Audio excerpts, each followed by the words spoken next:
Hello there, ladies and gentlemen. My name is the Billionaire Idealist, and you are about to listen to a very powerful podcast, a very powerful lecture, where we discuss the cells of the body and basic education in the universe. So I want to take this time right now to say thank you for taking the time to join us, taking the time to listen, and to open up your mind just a little bit. We appreciate your time. We appreciate your support. And we wish you nothing but love and abundance and wealth and good health into your life, into the lives of your family and your loved ones. And with that being said, Merry Christmas to all of you. Blessings be upon all of you. I am the Billionaire Idealist, and thank you.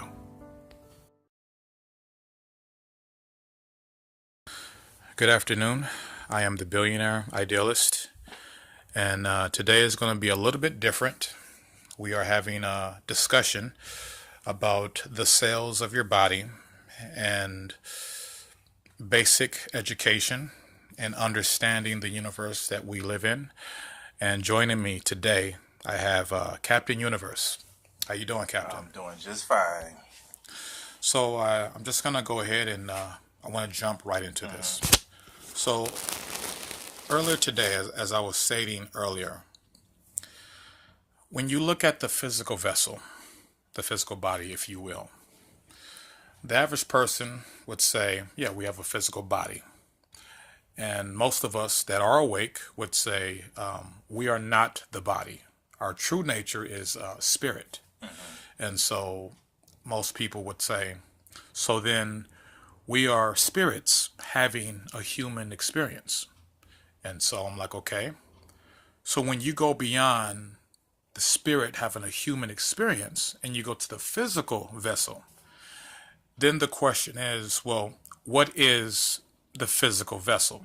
Which is, in my opinion, cells, billions of cells that we can program, give commands, give direct orders to live life as we see fit.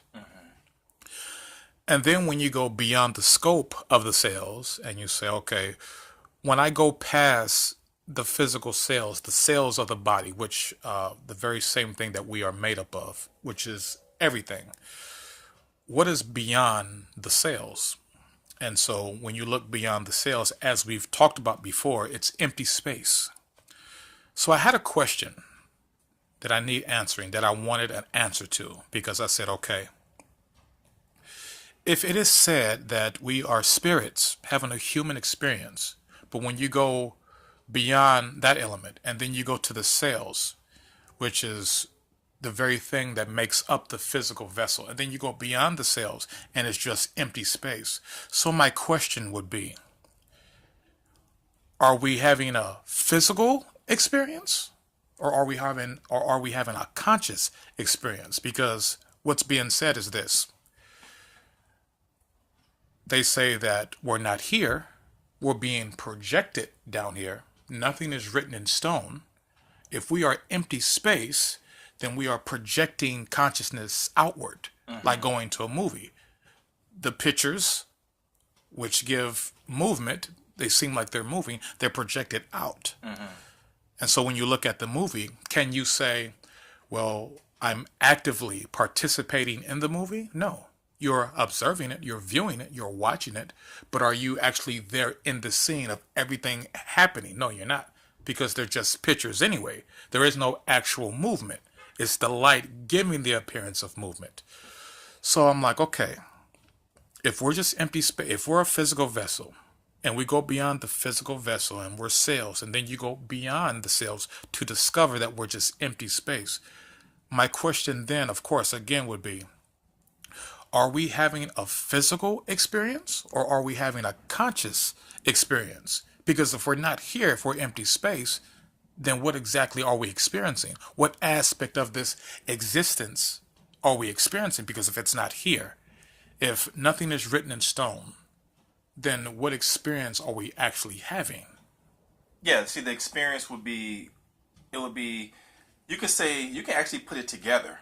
I would say you having a conscious physical experience, because in hindsight, it's really your perception of what you may call, quote unquote, a physical experience. Right. So at the end of the day, it does boil down to awareness or consciousness. Right. Because if it's empty space, then Right. therefore that means that what you're experiencing is coming from your own mind. Okay, so let me say this. So then we're not here because we're empty space. We are simply projecting a percentage of our consciousness down to a hologram, which we call Earth or the Matrix. Right. Okay, so with that being said,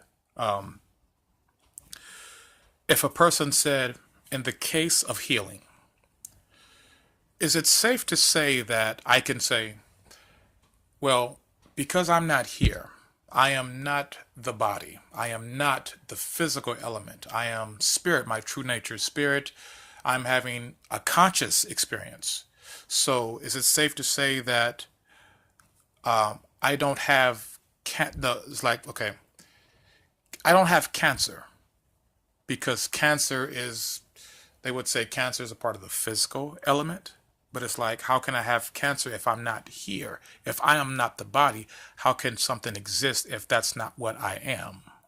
Well, you gotta understand that you are not the physical body. So Right. the problem that occurs is when you identify yourself as the physical body, then you will use terminology such as I have cancer. Right. But you are not the physical body. The body, which is a physical vessel in the third dimensional plane, has cancer. Right. But not you. See, the I in the statement I have cancer is actually separate from the cancer. Right. The I am, is spirit. So spirit is not physical. Right. But we're projected down in the physical aspect, and because of the awareness we can identify ourselves as, which is what people typically do. But when you understand that you are a spirit, that you're a spirit, or as you said, having a human experience, that separates you, the I, from the cancer. The physical vessel, such as the body, has cancer. It has the illness. So you would say the statement wouldn't be, I have cancer. The statement would be, this vessel has cancer. Because the I in the sentence is always in perfect health. Excuse me. It's always in perfect health. It's not even here. It's you are a high vibrational being, that you have a higher self, a higher version of you that's never sick, that's never angry, that's never sad, that's never depressed. It's always in perfect balance with the universe, because you have to remember that this whole thing, this whole existence, it stems from one consciousness. And we're just a part of the one consciousness. Some people call it God, some people call it the all that there is. So we're a part of the universal oneness that is the all that there is. So when you start to dig and decipher your part in being a part of the all that you really are, your authentic self, then you see that cancer, any illnesses, any sicknesses, dementia, you name it, is actually part of the third dimension. It's not who you are. And being the third dimension would still say that it's just empty space. It's not written in stone. Right. It's agreed upon. These are all Right. agreements here. Right. Like, for example, it's been stated that when you reincarnate into this life, you can have certain agreements or Right. certain contracts to have certain experiences. Right. Whether it's cancer, AIDS, being murdered, being raped, whatever the case, those are agreements. Because understand, the third dimensional plane that we exist in, or you call it Earth, we're here to learn. Right. We're here to gain experiences, to gain more insight into who we truly are, to go through life's challenges. So when we transition back to the other side, we're like, okay, I've learned something more about my being, my existence, because I transitioned through certain challenges. So because of that, you can come here to the earth and have the agreement to have, or the physical vessel to have cancer. But it doesn't mean that the I in the sentence of I have cancer is not you. It's okay, I'm going to experience the physical aspect of cancer, and maybe you would transition back. But when you go back to the spirit world, where's the cancer? Exactly. It does not exist. So it's only here, and the things that we go through here, these experiences are for the lessons for us to learn, for us to grow and to expand and to ascend to higher heights spiritually. Okay. Now, I have another question. Well, yeah, a question and a statement, I guess, if you will. Now, most people would say life after death. And so, as I was sitting back thinking, I had some information, hit me. I had a channel, I received a channel. And basically, I was like, well, technically, we don't die. Nothing actually dies. We change form, shape, if you will. And I guess the way I looked at it, the theory that I came up with is that instead of life after death, I called it life returning back to original existence. Because on this third dimensional plane, we have life, we have existence. And so when we change our form, when we change our element, our energy, whatever the case may be, we go back to where we originally existed at or from. Because we're existing now in a physical experience, at a physical element. And so we come here and we have experiences. And then after we transition, I won't call it death because we don't die, nothing dies. So when we transition, when we go back to our original existence, that's how I see it. So, because I don't see it as, well, life after death. Because if I say life after death, then I'm saying that, well, I died and I didn't die. Or I say, well, he died or she died, they didn't die. Or this died, it didn't die. It changed form, shape. Right. So it's, the way I see it, it's not actually life after death. It's life returning back to original existence. Because that's where you're going. You're going back to where you originally originated at. So I've been having a lot of different things. Yeah, and it's interesting that you know that you're having that, because if you think about it, when we were coming up, we were, as we were developing, we were identifying ourselves as the body, from the adolescence age or whatever the case. So we weren't taught during those formative years of distinguishing yourself different from the body. You was identifying yourself as the body. As your voice changed, as you got taller, when you look at your environment always spoke to you about you as being physical. Oh, look at you, your hair is getting big. Oh, look at you, you got a mustache. Oh, look at you have this, because it was that physical identification. So we identified ourselves as physical. So therefore it was the I have this, I have that. So yeah, but when you start to go back and look at who you really are, you're seeing that you're actually separate from the physical. So now the things such as death doesn't have the meaning that it did before. Death before, to us, as we were taught and shown in how our environment, projected it to us, was that Auntie Agnes was here today, Auntie Agnes died. Auntie Agnes is no longer here. Mm-hmm. So then we mourn and grieve and like, oh, we're never going to see Auntie Agnes again. Well, we looked at things from the physical aspect. Right, exactly. But when you understand that you're a spirit, that you never die, then it was Auntie Agnes was here in the physical form. Auntie Agnes is now existing in the non-physical form. Auntie Agnes is still here. Exactly. So when we look at it from that reality, from that understanding, then yes, the death as in the no longer ceasing to exist now turns to changing from the physical form to now you return back to the non-physical form. If anything, if we was to use the term life after death, I would reverse it and call it, when you come here to the planet, it's death after life. Because here is the death. Here is the sleep state. Because if we are eternal beings that always exist, and we come down to a physical form, which is a limited abilities, limited lifespan in terms of the physical world, but then you return to an external or eternal existence, then this is not the life. Exactly. This is just the experience. Right. But when you transition back, you're transitioning back home to the real life. Right. So here is the death. Returning back is the life. Exactly. Okay. Now, with that being said, I have something else I want to bring up.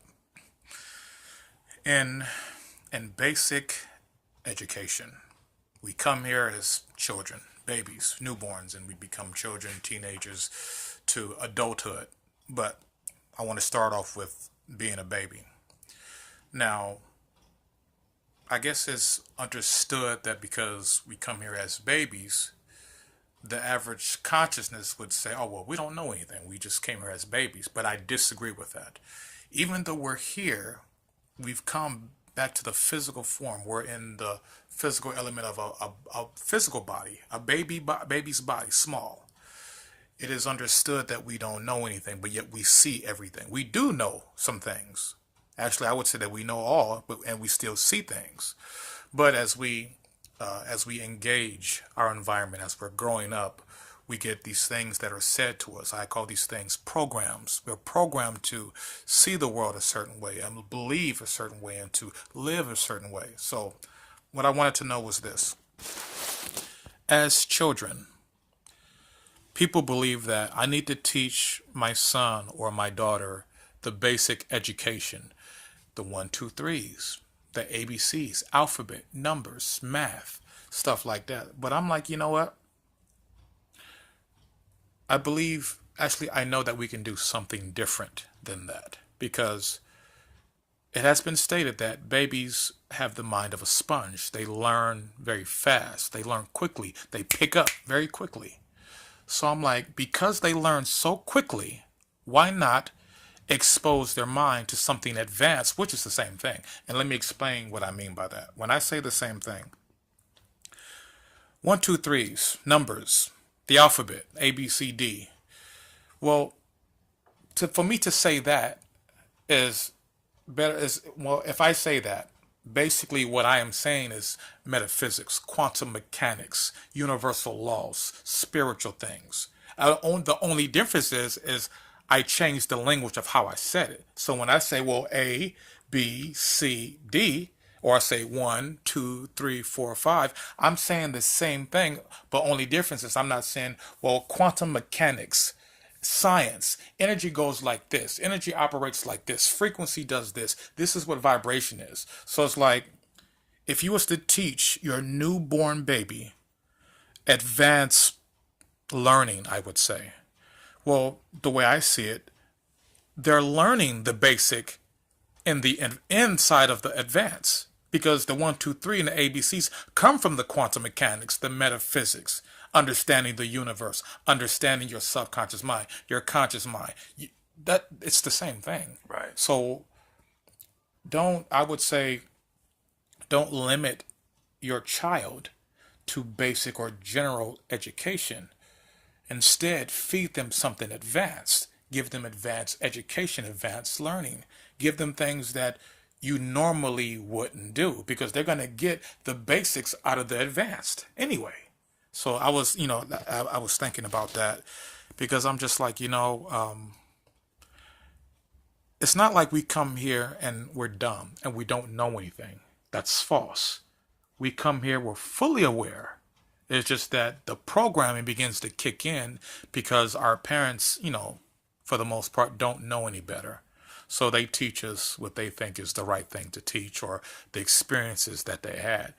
But what if a person or a parent decided to take different steps, decided to take a different way of doing things and said, give them advanced learning, dictionaries, and talking to them and teaching them about metaphysics, quantum mechanics, how the universe works, how science works, the theories, the subconscious mind, manifestation, all of these things, instead of taking them to a school and say, 1 + 1 = 2. We know that. They know that. But yet today, in today's society, they will say children have a attention deficit problem or whatever you may want to call that. They don't. They just are advanced for this bullshit that you're teaching them. They have a very short attention span when it comes to bullshit. That's what it really is. If we really want to take it there. They have a very short attention span when it comes to bullshit, because that's exactly what it is. Don't teach me 1, 2, 3 ABC. Teach me how to levitate cars off of the ground. Teach me that in the form of metaphysics, quantum mechanics. Show me how energy works. Show me how vibration works. Show me what frequency is and how to use it. What is my subconscious mind? What is my super subconscious mind? What is my conscious? What is conscious? Teach. Try teaching your newborn baby that every single day with a matter of consistency, and then watch what you get. Yeah, but you have to understand that, you know, parents, for the most part, are teaching what they identify with. Right. So if they're not identifying with metaphysics, Right. then they're not going to turn around and start teaching their children that which they themselves don't identify with. Right. You see what I'm saying? So like if you take a farmer who was born in, you know, who was raised on a farm and taught, you know, raised on how to, you know, take care of the cattle and take care of the farm, then they have children, and what they know is the farm life. They're gonna, and that's what they understand. That's what what their thing is. That's what they're gonna turn around and teach their children, because that's what they understand. Now, if they were into metaphysics, they would teach them that, you know, break it down probably in a simple way that the child can identify based on what they can relate to in the world around them. But if the parent is not into it, they're not going to turn around and then try to show interest or give interest to the child in something that they're not interested in. Now, that's part one. The other part to understand is, like I said before or earlier, we choose this. So you have to remember, the parent may be taking the child to school to learn 1 + 1 = 2, but remember, the child chose the parent and chose the experience to be taken to school to learn 1 + 1 = 2. So it's not the parent. We are picking our parents. We are picking these situations. So remember, because we've gone through multiple different lifetimes and different experiences, you gotta remember, what the child is experiencing, the child chose it because it's a part of their development. Because see, it goes beyond 1 + 1 = 2. It's like, you know what? In this next life here on the planet, I want to have the experience of being raised by two parents. One is hardly ever in the house. The other one is always at work, and I'm always home alone. So the person would say, oh man, that's messed up that the parent did that. Well, remember, the child chose that experience because that was a part of their spiritual development. So it all works together. But what you're saying does make sense about, you know, not looking at the child or the baby as just this bumbling, just mass of physical flesh that is running around. Okay, I have to, you know, start real basic and just 1 + 1. Yeah, you can go in and add those elements to, you know, bring a little bit more higher education, something that can kind of raise their level of, oh wow, what is that? Versus just saying, okay, apple, orange. They can look at the environment and say, okay, do you know how the apple grows? And start breaking down things that they make them think. Because, you know, one thing about children, as we well know, children are always thinking. They always have questions. They're always trying to understand life. Like, what is this existence that I'm in? So yeah, the parent, it would be beneficial if the parent do add those elements of understanding metaphysics, you know, on the basic level. Because it doesn't have to get deep. Just Right. basic. Look at this world around you. Look at the sky and the air that you breathe, and here's meditation. You know, you can do that. You know what I find very, very interesting yet very powerful is that when a child comes into the world, and let's say English is not their first language, and they're taught whatever that language is, they learn just by hearing it and having that language spoken to them. I think Right. that's a very powerful thing. Right. Yeah. And that's what, you know, we understanding that the child is, like you said, a sponge.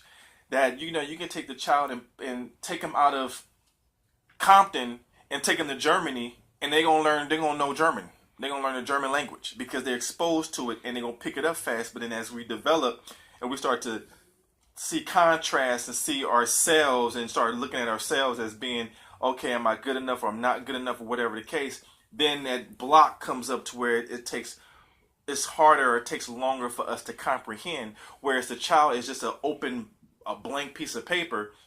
they're gonna pick up on it fast.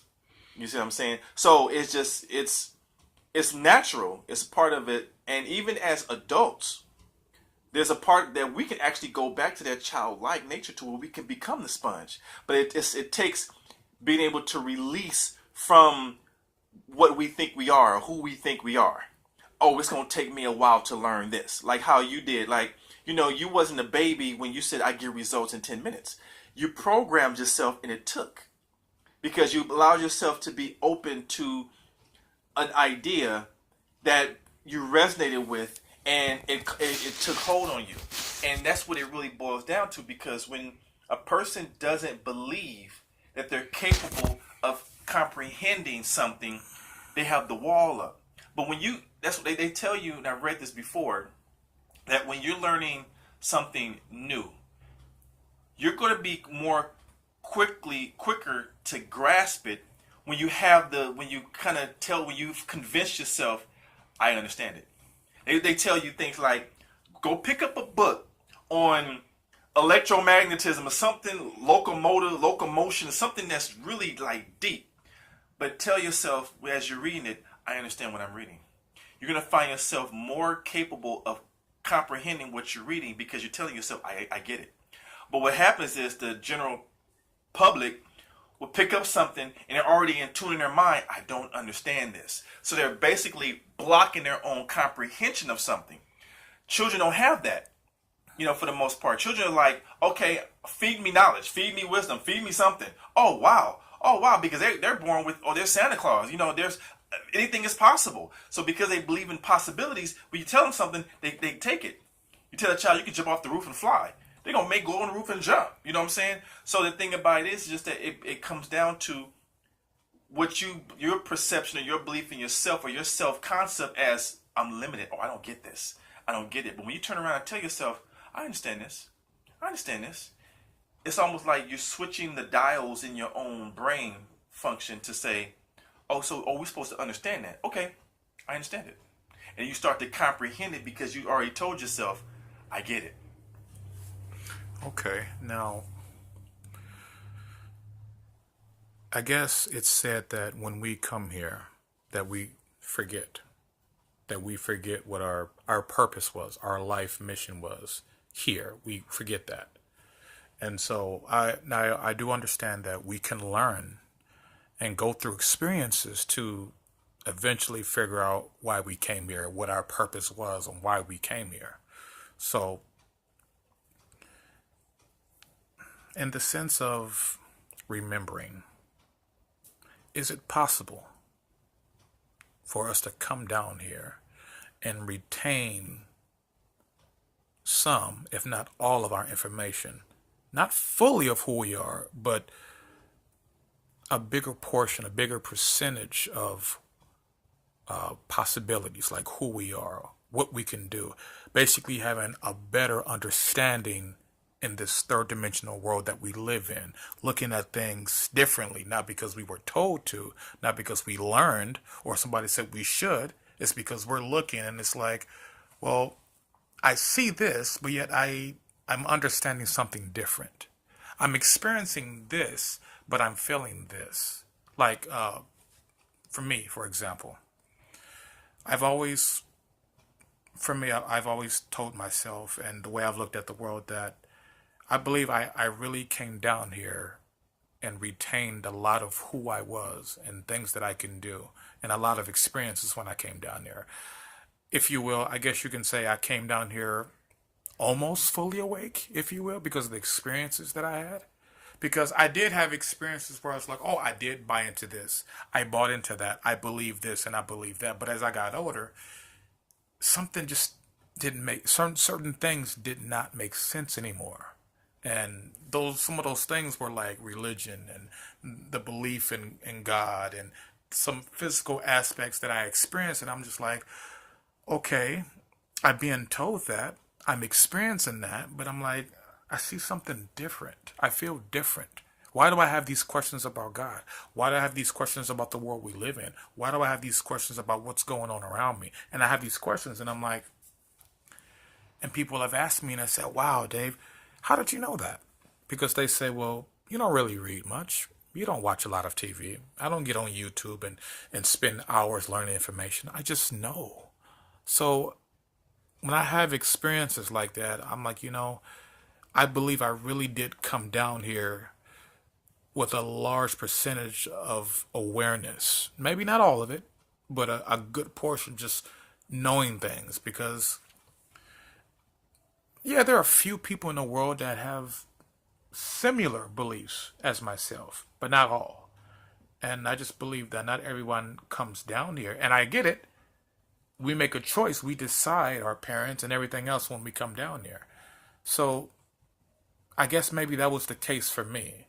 And you know what? I've said that to myself. I said, when I came down there, and I was being funny, but I said, since I'm going down there and you guys are basically taking all my money, then I want to at least be conscious of things. I want to have awareness and consciousness. You guys are not going to bless me with having all these millions of dollars. That's fine. I may struggle and go through all these bad experiences, but I want to know who I am and why I'm going through it. And so I think I came down. It's like, okay, we'll give you that. We're going to take the money. And when I say take the money, not literally like taking like, oh, you'll never have abundance and wealth, but you'll struggle a little bit, have these experiences before you get to it, but you'll get to it. But we'll give you your awareness. We'll give you your consciousness while you're down there. Because I'm like, I've had experiences, and I'm like, nah, I'm not doing. I don't want to do that. I'm not into that. I don't want this, or I don't want that. Mm-hmm. So it's like I came down here with my awareness with me. It's like, yeah, okay, yeah, Tom over there and Sally over there and Big Captain Universe over there. They got their financial aspects, and here I am just sitting there like a genius, like, okay, what the hell? Okay. But I got all my knowledge. And so I really believe that I came down here aware. Yeah, and that also can be a part of the agreement or the arrangement. But understand that who we are is always with us, no matter where we go. Right. The difference is just in our level of the connection to who we are. Right. So some people are come down here to this plane and they're disconnected. So they focus on the physical. They focus on this. But even in the focus of that, I'm of the faith, the belief that there's always that part of you inside of you that's always talking back to you. It's just a matter of whether they listen, because how many people do we know, or how many people have not, who has not said at one point in their life, something told me? That's come from people who may be high levels, these developed spiritually, to the person that may just, look like they was born under a rock. But they all have that, because you remember, you're born with that spirit, that connection to yourself, or should I say, that link to yourself, whether you're aware of it or not. So there is the intuition, there is the voice, because if you can think, you can pick up on signals from your higher self, from out in the universe. The issue, or that, if you want to call it that comes about, is whether the individual trusts in the internal guidance that they're receiving, because everybody gets guided. So some people reject it because, I don't know what that is. That doesn't make any sense. Because if a person's not physically telling me there's something, then it's not true. So they're not acknowledging, or they're just, it doesn't make any sense to me. Whereas there are individuals that says, there's something more to this. They're asking those questions. They're pondering. One of the things that you will find is children that are raised, that spend a lot of time alone, are able to retain a lot of the information, a lot of the awareness, because you have it a part of you, but you're not caught up in distractions. So when you're spending time alone, when you're just time to think and you're just creating, you're basically connecting to your own self. So then you look at those introverts who read a lot of books, who are constantly asking questions or constantly thinking. They're still having maintain that relationship with the eternal wisdom, or with their higher self. So therefore, they're not caught up. They're not distracted per se to the outside elements. So I myself fall in that category like you, where it's like, I was born here. I was born into a single parent household. Had my family, my grandparents, and I spent a lot of time by myself, and I enjoyed it. And there's some people that they can't function when they're by themselves. I thrived on it. Me too. How you and I, a lot of kids, of course, how you had your imaginary friends.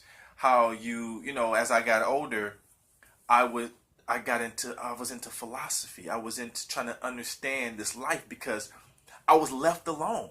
Not in the sense of being neglected, but in the sense of being allowed to think, allowed to ponder life's mysteries, life's intricacies. And I wrote down my theories on life. And then when I went to the Navy, I met people that was talking about life in ways I've never heard that made me think, because I love to think. I mean, it was to the point thinking for me was a hobby. It was a passion of mine. It got to a point to where I think maybe the 6th or 7th grade, I shut up. I was the kid in school, in first, second, third that was always talkative. But then when I got to 6, 7, I stopped talking. I had the same teacher twice in elementary. The first time I had her, she was always telling my mother, your son always talks.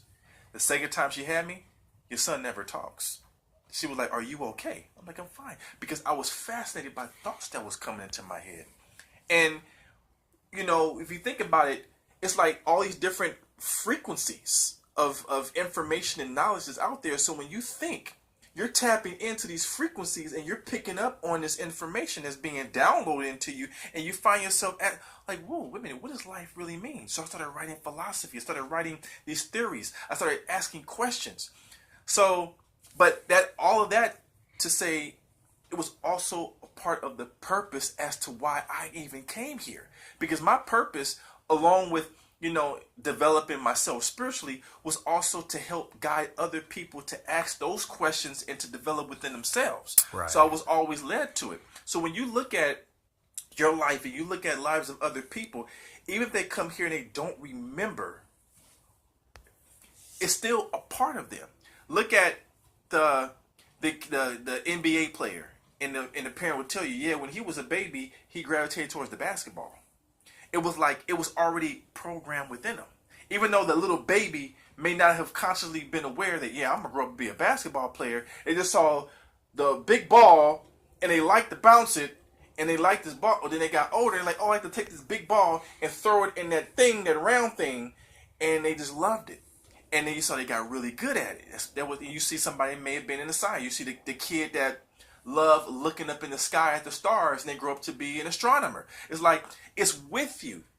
The problem is the people that disconnect from it says, oh, I'm afraid of taking the steps to become the astronomer because I'm not good enough. So what it takes for the person to live their purpose is to trust in themselves. But people that don't trust themselves tend to shy away from what they were supposed to do, what they can do naturally, because they say, oh, I'm not good enough. So we all have it coded in us when we come back. It's just a matter of whether we connect to it or not. Yeah, that's it's very interesting. Yeah, that makes a lot of sense. I had something else I wanted to say. I can't think of it give me 1 second.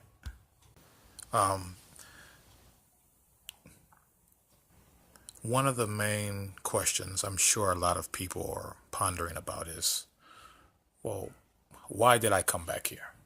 What is my purpose for coming back here? I can't seem to remember, or I wish I knew what it was. And so then you get questions like, well, what if maybe I'm supposed to do this, or maybe I'm supposed to do that? And I was sharing with someone earlier, I said, well, yes, you do forget. But as you go through in your life and you have experiences, you're having particular experiences to kind of remind you of why you're here and what you're supposed to do. You kind of gravitate towards certain elements in this life. And then you start to really piece it together and make sense. Like, okay, this is my passion. I really enjoy this. Well, maybe this is what I'm supposed to do because I'm so interested in it. And it's like, when we're here on this earth, Of course, because you're here, and this is how I look at it, because you're here, it doesn't mean that you cannot enjoy yourself. It doesn't mean that you can't experience certain things. Go out there and live, experience, experiment with this life, and do things that make you happy. Try something new, do something different. It doesn't mean that because you come here that you just have to be just disciplined. You can't do anything. People, what's the word I'm looking for? People limit themselves. People rob themselves of their own pleasures and their joys and their happiness. And they don't allow themselves to partake and to participate in things that they love or things they really enjoy because they've been told by, quote unquote, certain people, oh, you can't do that. This is wrong. You should live like this. You should live like that. You should think like this. That's not the case. When you come here, I truly believe people should live, as you have told me on many different occasions, to live your life on your own terms, to have fun with this existence. And I can honestly say, from hearing you say that and having experiences and living my life, I'm really understanding to not allow things, external things, people or different things to steal my happiness or steal my joy. Things are going to happen that I don't like.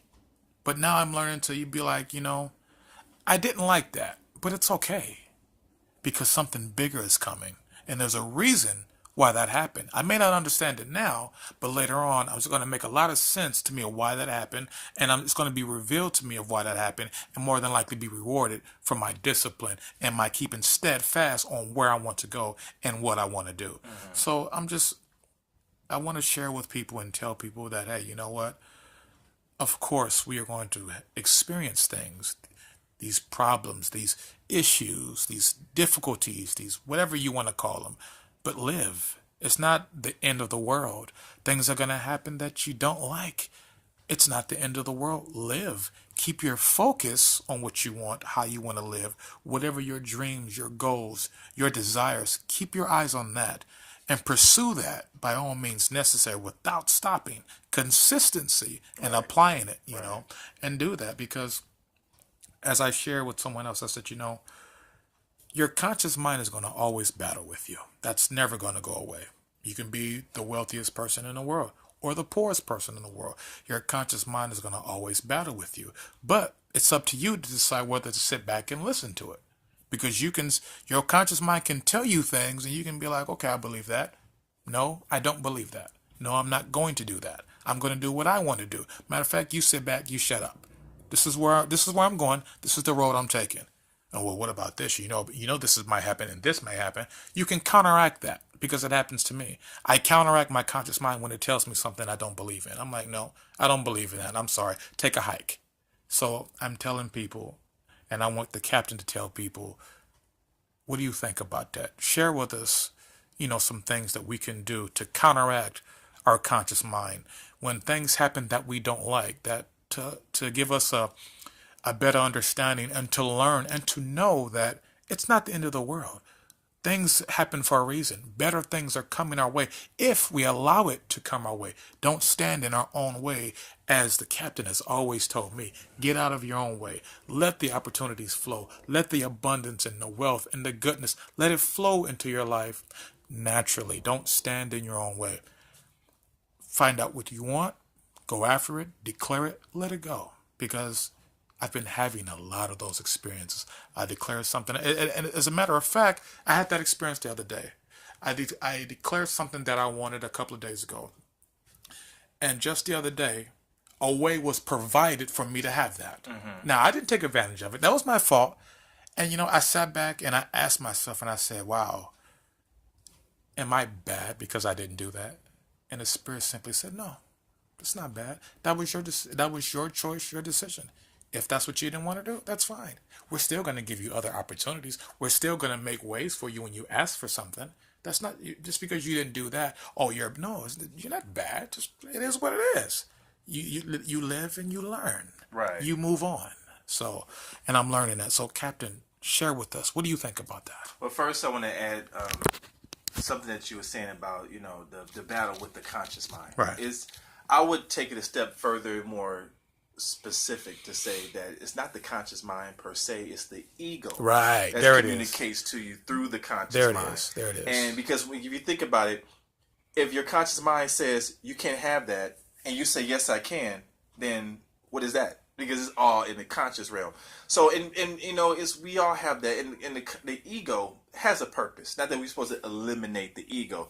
It has a purpose, but it's because it's a way to kind of identify, you know, red car, you know, sunshine, rain.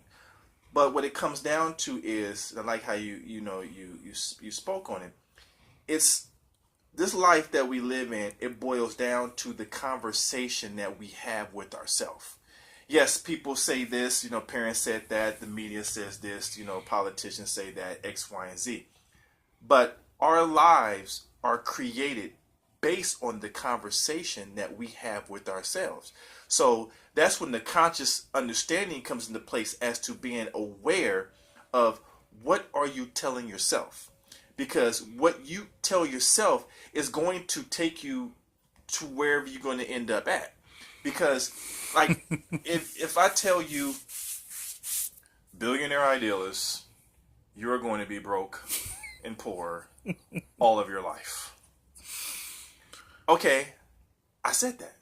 Now, you have the option. Option A, believe what I'm saying and be broke and poor all of your day's life.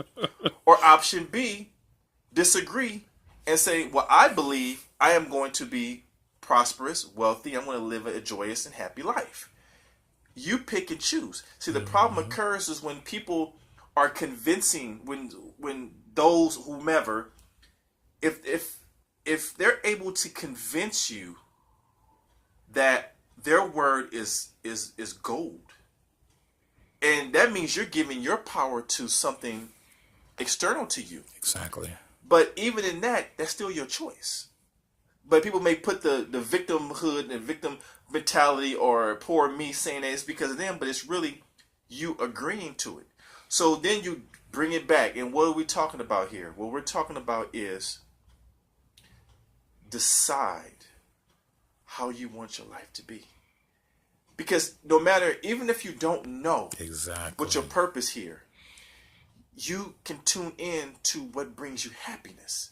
So the first place is identify what makes you happy. What makes you happy? And if it doesn't take away from anybody else's happiness, enjoy it. And live each day doing what makes you happy. So then along the way, you're going to discover what you enjoy, and then, like you stated, simple, declare it. If you find something, if you find drawing makes you happy, declare that you love art, you love drawing. You know, it's there is no limitations. The problem is that we place limitations saying, well, I like knitting clothes as a hobby. I love it, but I need to make money and put food on the table. See, the creative mindset is to say, how can I take what I love to do and make it a lifestyle that will take care of my family? It's infinite out there. There's a quote by infinite. Oh man, I can't remember his name. It didn't come to me, but there's a quote that said, I think it was, George Bernard Shaw. It was somebody that said, I don't believe in circumstances. I get up each and every day, and if I can't find the circumstance I desire, then I'm going to create it. Now I know I'm paraphrasing the quote, but it's like, create your life. We're all creators, so you can create your life. Just declare it, pursue it, and live your life with joy and passion. And the way in which things are going to come about, they're going to find their way to you. So it's like you have to, as I've done and as you're doing, is I've had to learn to discern what's for me and what's not for me. So yeah, I have people that would say their beliefs, and there's nothing wrong with it. Like they believe that, they believe this, and is, or you can't do that, and you can do this, and I don't understand that. I hear these things. I don't debate anybody, What I do is either, for me, I said I quietly either reject or accept it. So if somebody tells me that I can't become a successful book publisher or I can't become a successful counselor, that's their opinion. It's like I can accept it or I can reject it. But the most important thing to understand is that it all boils down to what you believe and what story you tell yourself. Mm-hmm. And I would tell people that if your life isn't what you want it to be, then make a different choice. Exactly. Make a different choice. Make a different choice. Try, like you said, try something different. Mm-hmm. Try, if you know, we've talked about that before. I always find it funny how people are so quick to debate somebody else on what's right and what's wrong, but they won't debate themselves on their own thoughts. Mm-hmm. Because like, if whatever you're thinking makes you feel bad, then why not debate your own thinking? Mm-hmm. Saying, you know what, I don't like feeling bad. This thought is making me feel bad. I'm going to reject that because I want to feel good. Exactly. Feel good. Exactly. It doesn't have to be you have to become a mathematician, astronomer, metaphysician. You have to go out there and then, you know, walk wearing a white robe and you know, no, you just live your life according to what brings you joy and happiness. Because with that frequency, the high frequency of joy and happiness, comes prosperity and abundance. Mm-hmm. It doesn't have to be monetary. Mm-hmm. It just basically live your life, as you stated, live your life on your terms and enjoy each day. There it is. And remember that you are an eternal being. So since we're here in the physical world, we chose to come back here. Why not take fullest advantage of our opportunities until we transition back, and then when we transition back home, we take advantage of our opportunities and just live our life. Live your life on the physical and live your life on the non-physical when you return. It's a win-win situation. And it's as simple as that. I mean, we make it more complicated. We make it more difficult than it has to be. Life, he says, life can be difficult. Like, yeah, there's challenges. There's all these things. But at the end of the day, you can reject what doesn't serve you. Mm-hmm. And you can accept what does. How difficult and complicated is that? Exactly. It's simple. I don't like that. Rejection. Mm-hmm. That's not for me. Don't want it. I like that. I take that in. I accept that. That makes sense. I feel good. I resonate with that. Exactly. And then you live your life, and then you will find that along the way, things are going to be put on your path that's going to bless you. And then even when the challenges come, you see it for what it is, you handle it, and you go about your business. There it is. There it is. Well, thank you, Captain Universe.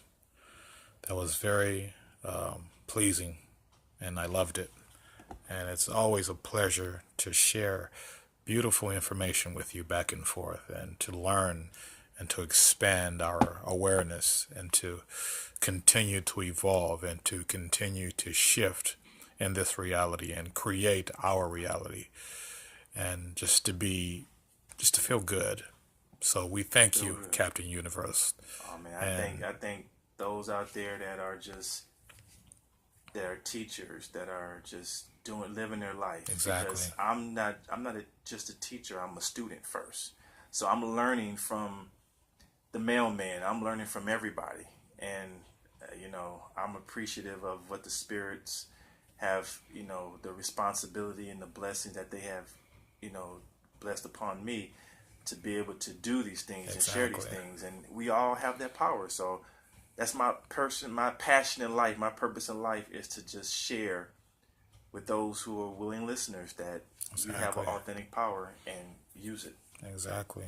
So as we close, I just ask for our listeners to take a few minutes and thank yourself, and thank the spirits, thank your guardian angels, and just say thank you for your life and the opportunities that you do have, and open your eyes and see how powerful you are, and the things, the wonderful, wonderful things that you can do, and be grateful and be happy, and just, as Captain says, see things for what they really are. You decide your happiness. May blessings and peace and abundance and good health be upon you right now as we speak. Godspeed. Thank you.